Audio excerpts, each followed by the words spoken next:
अस्सलाम वालेकुम स्टूडेंट्स, कैसे हैं आप सब लोग। उम्मीद करती हूँ आप सब खैरियत से होंगे। अल्हम्दुलिल्लाह आई एम गुड, शुक्र अल्लाह का, सब ठीक है। अच्छा जी, तो बेटा मैंने आपको बताना था कि आप मतलब पूछ रहे थे कि जो ज़ूलॉजी है, मतलब अगर आप ज़ूलॉजी में एडमिशन ले रहे हो बीए ज़ूलॉजी में ऑनर्स में, तो आप क्या पढ़ोगे, सेमेस्टर्स में क्या पढ़ाया जाएगा और किस तरह से जो है आपको कौन कौन से सब्जेक्ट पढ़ाए जाएंगे या कौन सी ब्रांचेज होंगी ज़ूलॉजी की, या कौन से उसके जो है माइनर या मेजर सब्जेक्ट्स। क्योंकि जब आप ऑनर्स पढ़ते हो या मास्टर लेवल करते हो या सेमेस्टर सिस्टम में पढ़ते हो तो आपके कुछ मेजर सब्जेक्ट्स होते हैं, कुछ माइनर होते हैं। सब मेजर वो होते हैं जो आपके मेन आपकी डोमेन्स के जो है उससे बिलोंग करते हैं, और जो माइनर होते हैं वो आपकी डोमेन से नहीं होते, वो दूसरे सब्जेक्ट्स होते हैं, जैसे उससे थोड़े से रिलेटेड हो सकते हैं। मतलब स्टैट्स है, बायोकेमिस्ट्री है, या केमिस्ट्री के कुछ सब्जेक्ट्स, एनालिटिक्स हैं।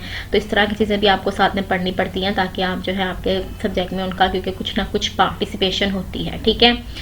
तो इसके बारे में आपको चाहिए जी डिटेल। इसमें डिटेल पहली बात तो ये कि आप अभी से इतने परेशान ना हो कि आपने अब अगर पीएस ऑनर्स में एडमिशन ले लिया है या बीएससी में एडमिशन ले लिया तो हमें नेक्स्ट क्या पढ़ाया जाएगा, हमें पता भी चलेगा कि हमने क्या करना है, हमें नोट्स मिल पाएंगे नहीं मिलेंगे, हम कहाँ से तैयारी करेंगे। अभी तो बेटा आपने स्टार्ट करना है और अभी से आप इतना परेशान ना हो, ठीक है। आपने एडमिशन लिया है, बिस्मिल्लाह करें, अपने कॉलेज या यूनिवर्सिटी में जहाँ भी एडमिशन ले रहे हैं वहाँ जाएं, अपनी स्टडी को स्टार्ट करें। आपको आपके टीचर्स जो वहाँ पे आपको फिजिकली पढ़ाएंगे वो हर तरह से गाइड करेंगे। और अगर ऐसा नहीं है कोई टीचर, ये मतलब समटाइम्स ऐसे भी होता है कुछ टीचर्स जो है इतने रिस्पॉन्सिबल नहीं होते हैं या अपनी ड्यूटी को नहीं फुलफिल कर पाते, तो फिर इन केस ऐसी कोई प्रॉब्लम होती है, आपको किसी भी तरह की इन्फॉर्मेशन चाहिए होती है, कोई हेल्प चाहिए होती है, तो ऑफ कोर्स मैं यहाँ पे हूँ इंशाल्लाह। जिस तरह से भी आपको जिस तरह की भी हेल्प की ज़रूरत होगी वो आप मुझसे पूछ सकते हैं, ठीक है। और जहाँ तक सिलेबस की बात है ज़ूलॉजी के केस में, वो मैं ऑलरेडी ही आपको बता चुकी हूँ कि सेमेस्टर सिस्टम में बीएस ऑनर्स में ज़ूलॉजी का क्या सिलेबस है। वो वीडियो मैं आपको डिस्क्रिप्शन में एज वेल एज जो है वो आई बटन में उसका लिंक ज़रूर जो है वो आपको शेयर कर दूँगी। आप उस वीडियो को भी देख सकते हैं, आपको पता चल जाएगा कि आपने अपने पूरे 7-8 सेमेस्टर्स में क्या पढ़ना है, ठीक है। और आप उसको अपने जो डिग्री है उसको स्टार्ट करें, एडमिशन लें, पढ़ना शुरू करें, और फिर जो भी हेल्प आपको चाहिए आप मुझसे पूछें, ठीक है। तो इतना जो है वो अर्ली टाइम में आप उसके बारे में परेशान ना हो। मुझे बहुत ज़्यादा जो है वो मतलब अजीब भी लगा और थोड़ा सा हुआ भी कि चलो बच्चे परेशान है, लेकिन आप परेशान ना हो। आप जो है इसमें अपना एडमिशन लें और अपना काम शुरू करें, इंशाल्लाह अल्लाह बेहतर करेगा। और उसके अलावा जो भी आपको हेल्प की ज़रूरत है वो आप मुझसे पूछ सकते हैं। और उसको पूछने के लिए आपने क्या करना है, आपने सबसे पहले वीडियो को लाइक करना है, चैनल को सब्सक्राइब करना है ताकि आपके पास जो है वो मोर इन्फॉर्मेटिव वीडियोज़ जो हैं वो आती रहें। और जिनको अभी ये भी नहीं पता कि मैं क्या चीज़ टीच कर रही हूँ, कौन सा सब्जेक्ट मतलब ज़ूलॉजी है या बॉटनी, किस क्लास के लिए है, ये आहिस्ता आहिस्ता आपको समझ आने लग जाएगी। जो सब्सक्राइबर्स या जो व्यूअर्स अभी न्यू हैं उनकी डिग्री के अकॉर्डिंग उनको पता चल जाएगा कि हमें कहाँ पे कौन सा टॉपिक चाहिए था, फिर आपको आहिस्ता आहिस्ता समझ आ जाएगी और ये वीडियोस आपके लिए भी यूजफुल हो जाएंगी, ठीक है।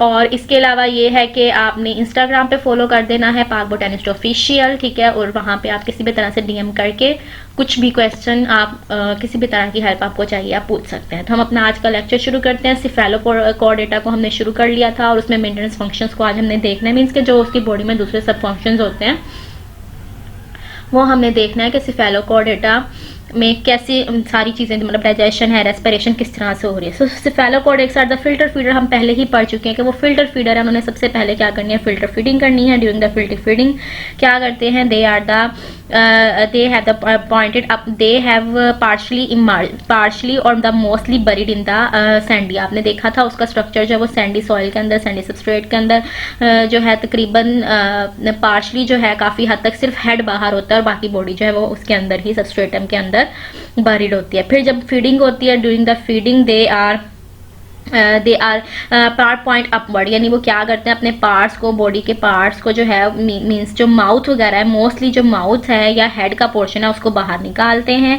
Cilia on the lateral surface of the gill bar sweep the water to the mouth, gills के ऊपर से पानी गुजर के, जो गिल बार्स के ऊपर सिलियाँ हैं वहाँ से पानी गुजरेगा और उसके अंदर जो भी फिल्टर मटीरियल उनकी फूड है वो उसको फिल्टर कर लेंगे, ठीक है। And water passes from the pharynx, पानी फिर जो है वो फेरिक से गुजर जाएगा through pharyngeal slits to the pharyngeal slits to the atrium, atrium तक पहुंचेगा and out of the body through the anus या एट्रियोपोड जिसको आप कहते हैं, ठीक है। Food is initially sorted out, जाहिर है हर चीज़ को पहले सॉर्टेड आउट किया जाएगा सेराई से, ठीक है। सेराई हम ऑलरेडी पढ़ चुके हैं, जो उसके ऊपर फिंगर लाइक स्ट्रक्चर्स हैं, and the larger materials cash the cilia of the सेराई।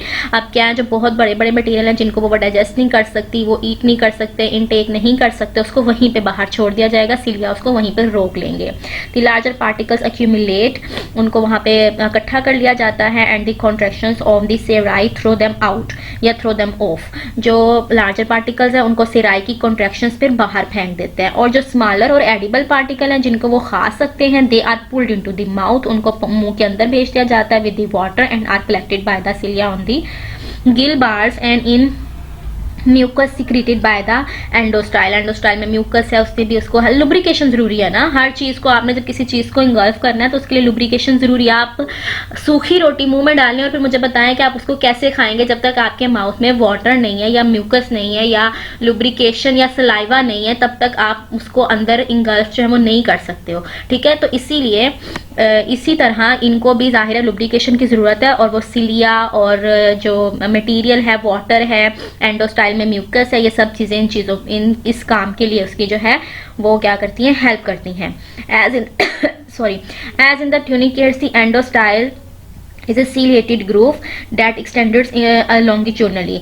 अब जैसे ट्यूनिकेट्स में था उसी तरह यहाँ पे एंडोस्टाइल जो है वो एक ग्रूव की शक्ल में है जो अंदर वाली साइड पे जो है वो जाता है, एंड द एंडोस्टाइल इज, और सिलिया इसके ऊपर जरूर present, extend longitudinally along the mid central aspect of this pharynx. Pharynx का जो मिड वाला सेंट्रल पोर्शन है वहां पे ये प्रेजेंट होता है। Cilia move the food and mucus dorsally, वो डॉर्सली उसके अंदर जाएगा, and moving the food cord to out of the gut, और फिर वहां से आउट ऑफ द गट उसकी मूवमेंट होती रहेगी। A ring of the cilia rotates the food, ring जो है वो सिलिया फूड कोड से मुराद है जो पूरी एक लाइन फूड की फॉर्म में आ रही है। ऐसे नहीं है ना कि मटेरियल जो है वो एक बल की फॉर्म में आ रहा है, ऐसे नहीं होगा। ये एक स्ट्रिंग की फॉर्म में एक पूरी कॉर्ड की शक्ल में जो फूड है वो अंदर आ रही है बॉडी में, ठीक है, यानी माउथ से फेरिंक्स और फिर आगे। सो डिसलॉजिंग द फूड, वो वहां पे उसको फूड को छोड़ देगा। डिसलॉजिंग मीन्स कि वहां पे उसको छोड़ दिया जाता है। Digestion is both extra cellular and intra cellular, दोनों तरह से डाइजेशन होती है। And the diverticulum of the gut called the mid gut caecum. अब इसमें मिड गट सीकम है which extends anteriorly and it ends blindly along the right side of the pharynx के साथ जो मिड गट सीकम है वहां पे उसकी जो ओपनिंग होती है स्टार्ट, और वहां पे वो ब्लाइंड एंडेड है, मतलब दूसरी साइड से बंद है। सीक्रेट्स द डाइजेस्टिव एंजाइम्स, वहां पे ये मिड गट सीकम जो है ना एक्चुअली स्टमक की तरह का फंक्शन परफॉर्म करना है, वहीं पे एंजाइम रिलीज होंगे और डाइजेशन की जाएगी। और उसके बाद फिर लास्ट पे जाहिर है an anus on the left side of the ventral fin, जो वेंट्रल फिन है उसकी लेफ्ट साइड पे एनएस होगा जहां से इसको डिस्पोज ऑफ कर दिया जाएगा या डेफिकेट कर दिया जाएगा। तो ये इसका पूरा डाइजेशन का सिस्टम है। इस पूरे पैराग्राफ को आप हेडिंग दे दें डाइजेशन की, या फिल्टर फीडिंग या फूड इनटेक, कुछ भी आप इसको हेडिंग दे सकते हैं। हेडिंग से ऑलवेज आपका जो क्वेश्चन है वो अटेम्प्ट करने में भी अच्छा लगता है, आपको याद करना भी आसान लगता है, और इस तरह से जो है वो उसका बहुत प्यारा सा एक पैटर्न बन जाता है कि आप कहाँ से क्या चीज़ कर रहे हैं, ठीक है।